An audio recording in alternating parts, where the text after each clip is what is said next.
Hi, my name is Drew Danburry. I'm releasing a new album called Becoming Bastian Salazar September 16th, and I'm having a release show September 27th at Velour in downtown Provo.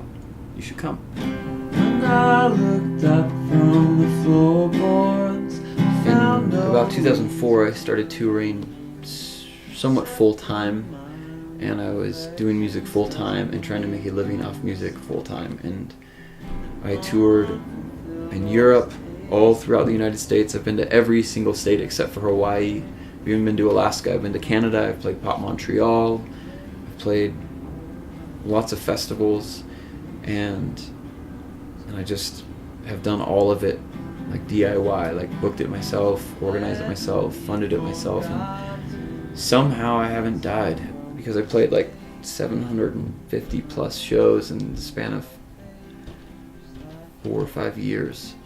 So it really is like just a huge blur. And for the first few years it was really exciting and it was really fun because I was getting by, and I was barely scraping by, but I was getting by, and I was living at my brother's house or my friend's house or whatever. As long as I kept my expenses at a bare minimum and I was sleeping on couches, I could get by. And after a few years, I just didn't see too much progress going, but I kept at it and I kept thinking, it'll come around, it'll come around, it'll come around. And I got married, and I kept waiting for things to pick up, or I kept waiting for things to kind of break through that ceiling where, I didn't have to work 3 jobs when I got home from the road. And in 2010, I released Goodnight Danny. You're climbing up, up, up like a dragon's long reaching neck and scrape the sky. It's not enough. Honestly, didn't think I could make a better album in my life. I thought that was the best effort I could ever put together. So I became a barber and I stopped doing music full time. When you get married and you have kids and you have to pay bills, so much of your time gets taken away from, instead of 24/7 writing songs and booking shows and promoting music and sending out emails to publicists or whatever it is that a musician does to try and get heard and spread the word and make ends meet. Instead of like spending 24/7 on that, I was now limited to like 2/7.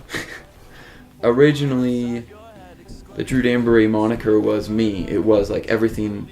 I thought it was 100% me, and even early on I had friends who would say, oh, well, you're different on stage, and I didn't understand it because I was like, no, I'm being 100% me. And it wasn't for years where I really keyed in like that I was putting on a show. I felt like it was completely sincere, and I felt like this is who I am at the core of me.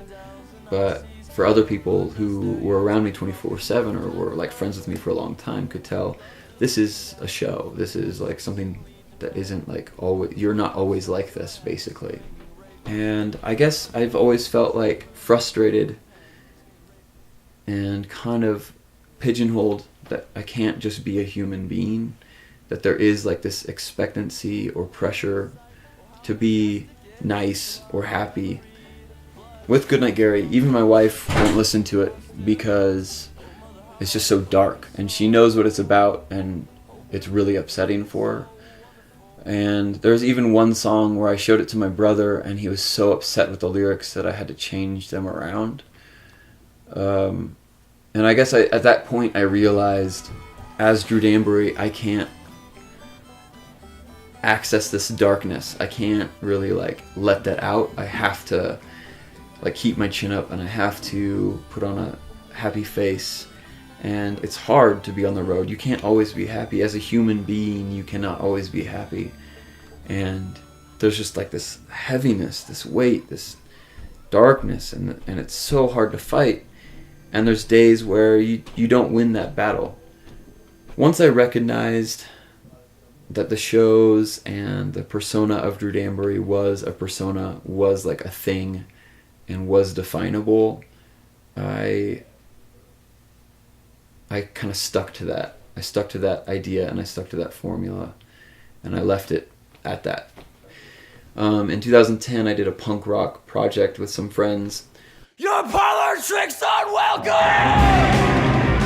And it was a punk band where we all took different identities essentially, and I took on the name Bastian Salazar, and I wrote lyrics that were the meanest lyrics I could possibly write. Like, I mean, one song's about being a serial killer, one song's about hating just Joseph Smith, the prophet. It's like written from the perspective of a Missourian. There's just like really mean songs written throughout this album, and like none of them are nice, all of them are mean. For me, Drew Danburry is like hopeful and positive and kind and well-meaning and you know, wants to uplift those around him and edify those around him, whereas Bastian Salazar's character is the complete opposite. And so I guess I feel like the creation of Bastian Salazar was a way for me to feel like I can now let all this darkness out and let all this like frustration out, but it's under a pseudonym, so people aren't going to say it's me. It's like more of an experiment instead of like attributed to me. And over a few years, you know, I kept writing songs, and I started coming up with ideas and concepts, and I really liked the idea that I had for the album Becoming Bastian Salazar. It's essentially the screw tape letters put to music. It's the storyline of Drew Danburry becoming Bastian Salazar, hence the name Becoming Bastian Salazar. And so writing this album was kind of like a way to show the process of how someone goes from like feeling idealistic and hopeful and we're going to change the world to like completely giving up. I was lonely too, I held you for long as I could. I was lonely, so you were lonely too. I'm going to do it, I'm going to record this, I'm going to release it, and if I'm going to release it, I'm going to come out strong.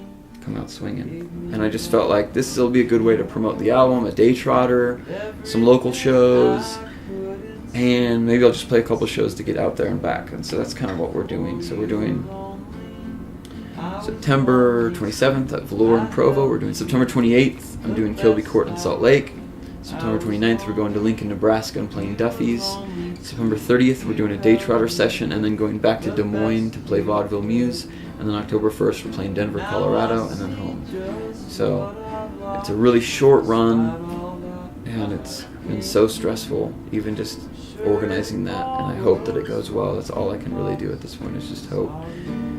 I care so much about this album, and I feel so good about it, and I hope somebody listens to it and they enjoy it and they feel good about life and it speaks to them in some level. It's kind of the whole reason I've ever done music, is kind of a thank you to all the music that's changed my life.